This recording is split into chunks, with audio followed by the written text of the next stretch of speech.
السلام عليكم، انا دينا شعراوي ودي الشانل بتاعتي بوليمر كرافتس.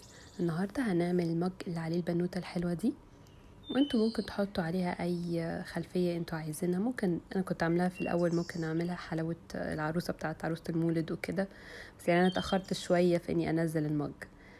المهم خلينا نبدا. اول حاجه هناخد لون الجلد. انا هنا مستخدمه صلصال بريمو كله. بريمو ما فيهوش لون جلد، فانا بستخدم لون بيج ولون تاني اسمه ايكرو. انا معرفش اسمه ايه، يعني إيه معناه، يعني ملوش معنى بالعربي، هو بس الاسم يعني كده، بيج وايكرو.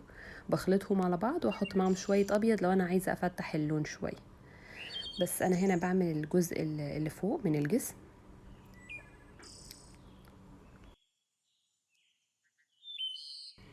وطولت الرقبة شوية علشان خاطر لما اجي الزق عليها الراس ما بقاش مضطرة احط ليكويد كلاي، يبقوا يندمجوا كلهم مع بعض وخلاص مرة واحدة.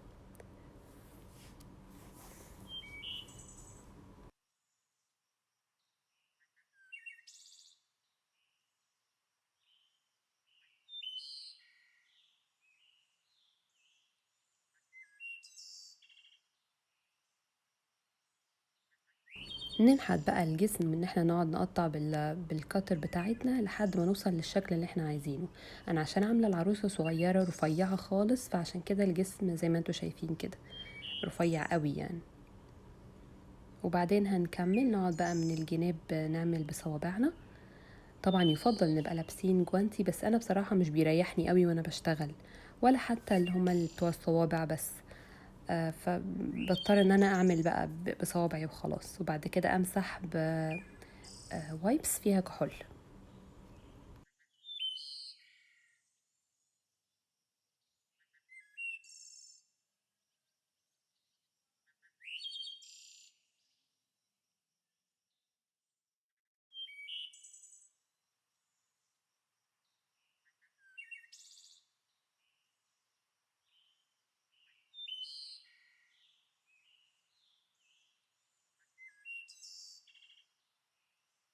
ندمج الاول بالبول تول وبعد كده بايدينا عشان ننعم الشكل كويس جدا.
دلوقتي بقى هعمل جزء الرجلين.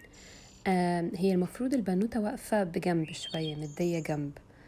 آم، انا مش هاممني قوي شكل الرجلين، لان الجزء اللي فوق من الرجلين مش هيبان، بس الجزء اللي تحت اللي هيبان.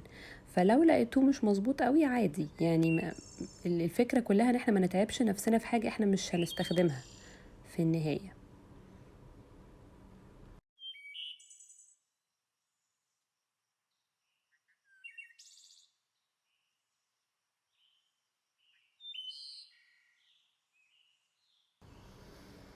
حابة افكركم اللي عاجبه الفيديو او عاجبه الفيديوهات بتاعتي عموما ما ينساش يعمل لايك وسبسكرايب ويفعل الجرس عشان يوصله كل جديد.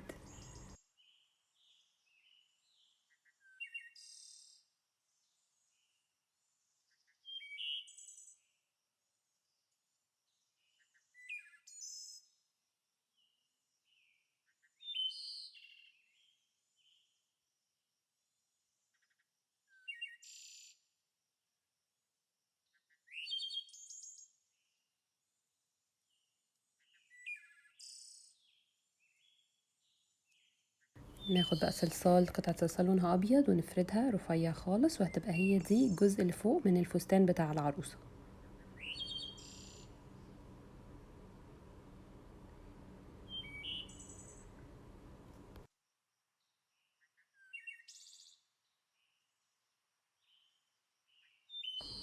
دايما نظبط المقاس بالادوات السيليكون، فرش السيليكون، وبعدين نقطع الزيادة بالقطر. وبعد ما نعمل كده هنظبط تاني بفرشة السيليكون، هي دي اهم حاجة. فرشة السيليكون دي يعني انا بستغناش عنها، لازم نستخدمها علشان خاطر نظبط بيها الشكل، لان هي بتبقى يعني نفس صوابعنا، نفس طريقة ملامسة الجلد للصلصال، بس صغيرة، فما بتسيبش علامات، مفيش علامات بصمات، وفي نفس الوقت يعني بتأدي الغرض.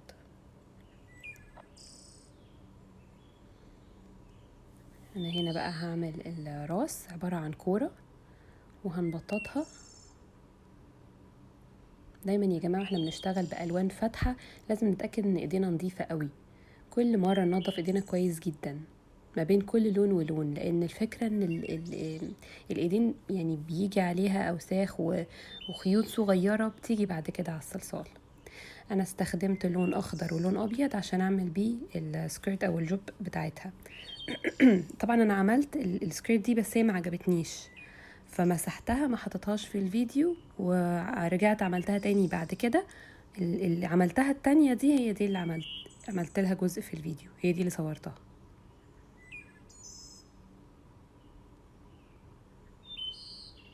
فما تقلقوش هتلاقوها بعد كده، انا عاملاها يعني عامله لها جزء في الفيديو مصوراه، هوريكم انا عملتها ازاي. لكن دي اللي عملتها دي ما عجبتنيش فما حطيتهاش في الفيديو. دلوقتي انا بعمل الايدين وهدمجها كويس بالبول تول.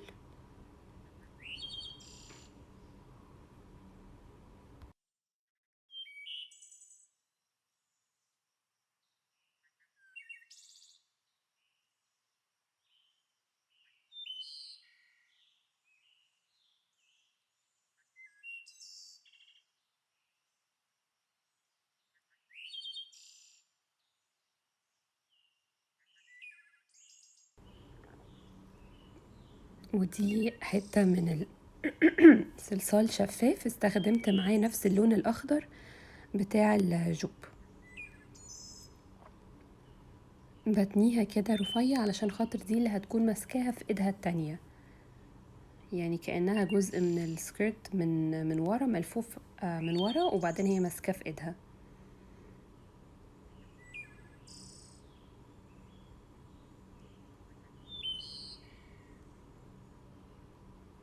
انا عملت كده بالفرشة السيليكون علشان خاطر اعرف انا هقطع فين بالظبط. بس كده والزقها بقى في مكانها.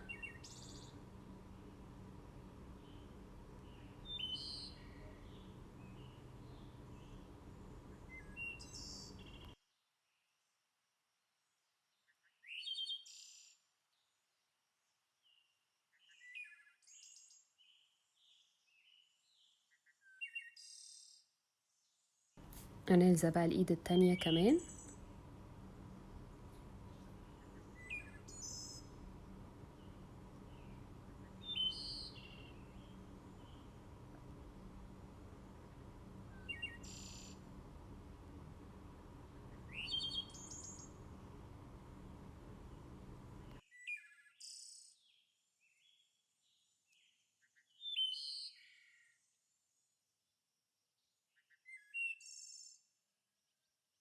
تفاصيل الوش بقى زي ما عملنا فيديوهات قبل كده، بس برضو اشرحها لكم. احنا بنعمل علامة في نص الوش بالبول تول الصغيرة علشان خاطر دي اللي هنحط فيها العينين.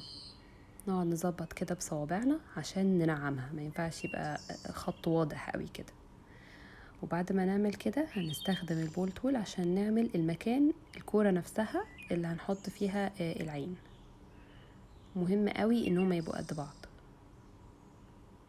وما نحفرش قوي يعني، لان لسه هنحط كمان الالوان نفسها. دلوقتي انا حطيت اللون الابيض وبضغط عليه كويس بالبول تول. بعد كده هنحط لون العين نفسه. انا هنا استخدمت لون ازرق، انه هنا عينيها هتكون لونها ازرق. هناخد كورتين اصغر شوية من اللون الابيض ده، وبعدين هنحطهم على اللون الابيض.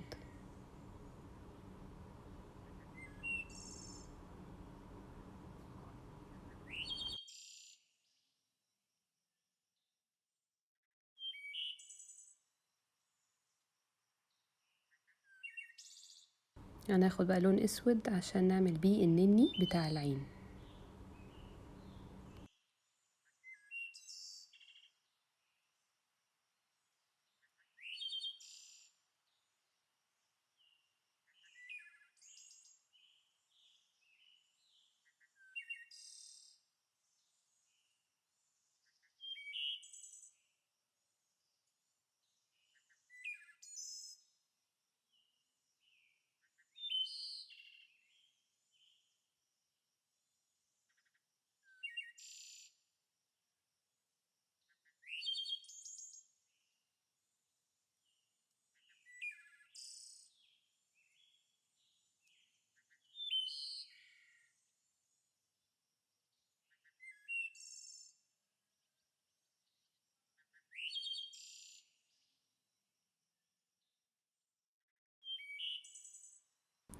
ونفرد قطعة صلصال لونها اسود علشان خاطر نعمل بيها الجفن والرموش بتاعة العروسة.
وطبعا بقى هناخد كورتين صغيرين خالص خالص لونهم ابيض، ودول هيكونوا انعكاس الضوء على عينيها.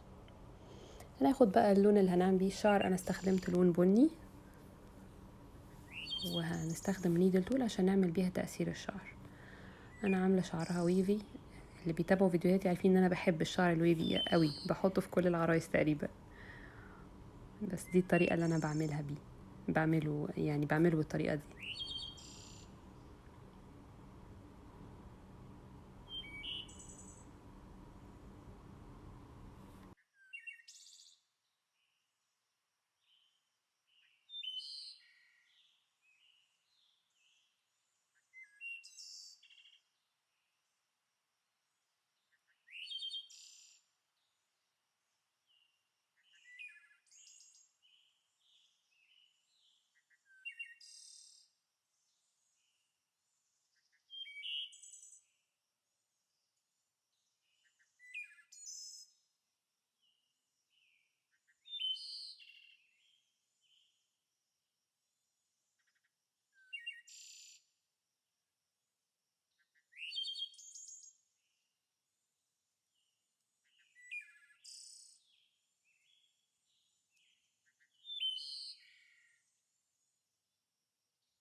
هنفضل نزود خصل بقى كده كل شوية لحد ما نبقى يعني يعجبنا شكل الشعر خلاص.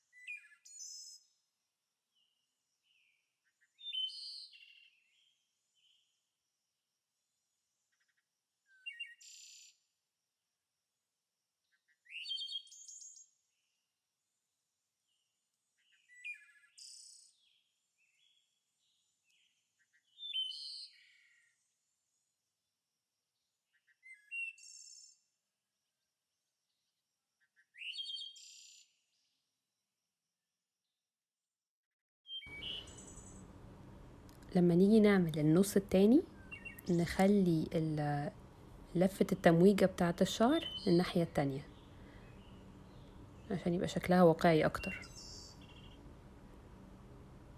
شايفين تمويجة الشعر عكس بعض في اليمين والشمال، مش زي بعض.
هنا انا قررت اعمل خصل رفيعة خالص عشان برضو تزود تفاصيل في العروسة.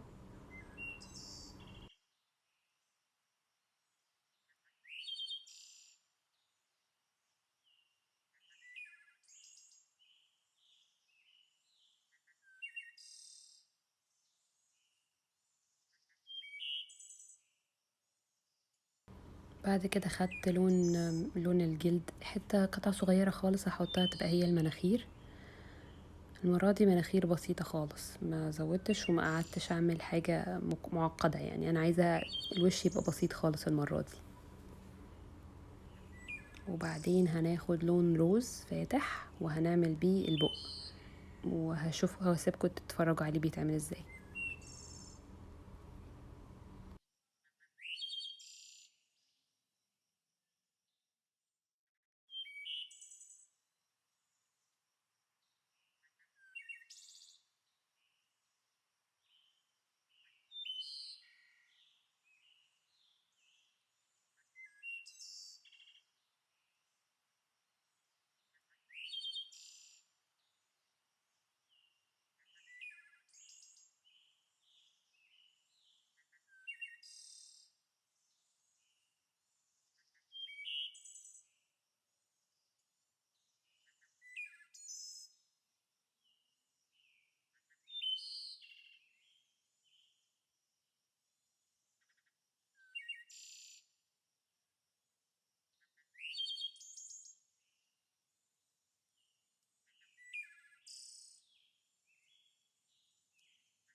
ودلوقتي طبعا هنزود الحواجب، لازم تبقى نفس لون الشعر.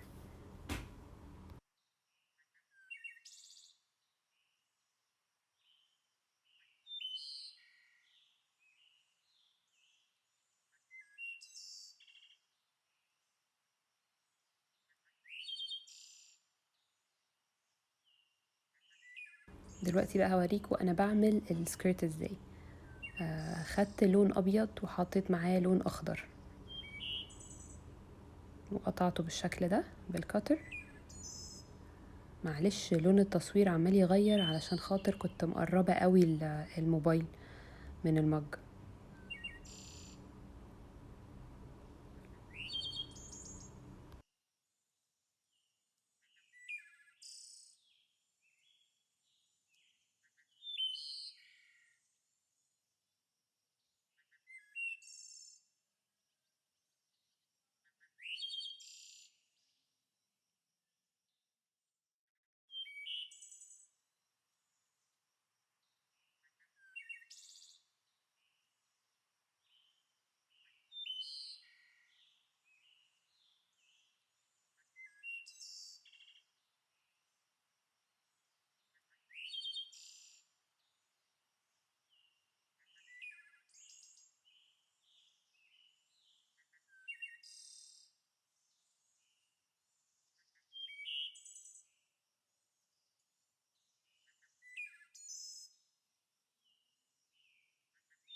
ونكمل بقى بقية شكل الجوب بتاعتها او السكيرت بتاعتها.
انا بقى خدت الوان كحولية، ده لون كحول اسمه بيرل، يعني لؤلؤي كده، ابيض لؤلؤي. بحطه على صلصال شفاف وبعدين اسيبه ينشف خالص وبعدين ادمجه مع الصلصال. وانا حطيت معاه شوية كمان من اللون الاخضر بتاع السكيرت اللي تحت. انا بقى هقطعها بحيث ان هي تكون طبقة شفافة فوق الجوب نفسها، هيبقى شكلها حلو قوي، نتيجتها حلوة بعد السوا، هتبان اكتر بعد السوا.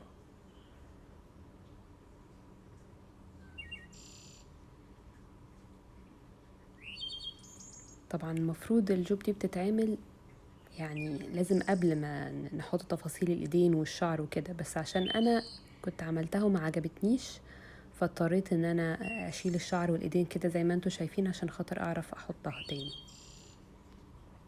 وزي ما عملنا في الجزء اللي فوق بنظبط بالفرشة السيليكون ونقطع الزيادات بالكتر، بس بالراحة خالص عشان مش عايزين نبوظ بقية الشكل.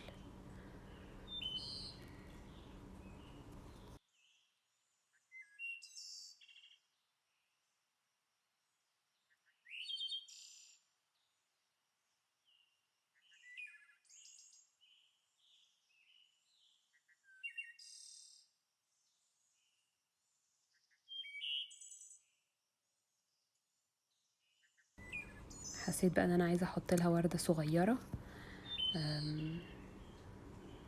يعني فوق الجوب على طول. دي وردة بسيطة بستخدمها دايما، التكنيك ده بستخدمه لما ببقى عايزة اعمل وردة بسرعة، يعني حاجة صغيرة كده ومش عايزة اقعد ازهق نفسي بقى واعمل بالقطاعات الورق وكده، يعني حاجة بسيطة خالص يعني.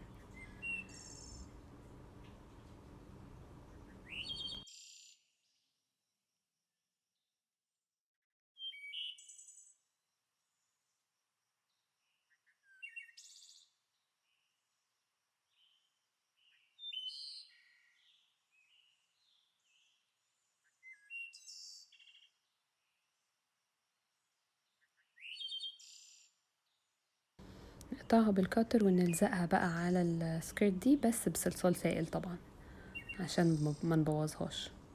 ده نوع الصلصال السائل اللي انا بستخدمه. بس انا عموما يا جماعه بستخدم منتجات سكالبي كتير قوي، يعني انا معظم الوقت بستخدم صلصال بريمو، والصلصال السائل برضو اللي بستخدمه هو بتاع سكالبي. اولا عشان ده المتوفر عندي هنا في الامارات، مش عندي انواع تانية. الانواع التانية مش بحبها قوي زي داس مثلا وكده.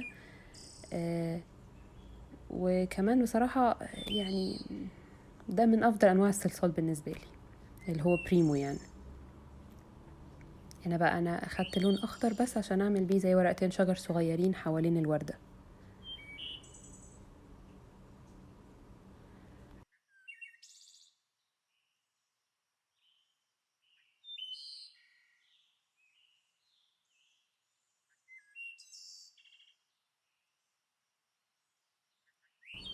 طبعا بقى بستخدم الوان اي شادو بس عشان اعمل شوية هايلايت كده على الشعر، بيدي نتيجة وهمية، بيفرق تماما يا جماعة في الشكل، وما بيروحش بعد ما المج يستوي ولا حاجة، ومش بيروح في غسيل المج ولا اي حاجة خالص. ممكن طبقة اللي فوق خالص تنزل، بس دي اللي ما كانتش لزقت في الصلصال، انما اللي لزقت خلاص موجودة.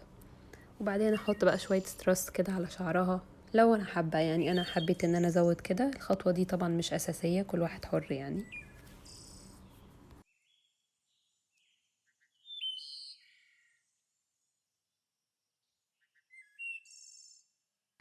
وتضليل بقى بالوان سوفت باستل، اللون الاخضر، عشان خاطر هي لون السكيرت بتاعتها من تحت لون اخضر، فممكن نعمل تضليل بسيط بيه. نراعي ان الفرشة دايما لازم تبقى نظيفة، لو مطرحها الوان من قبل كده هتبوظ لكم الشكل تماما.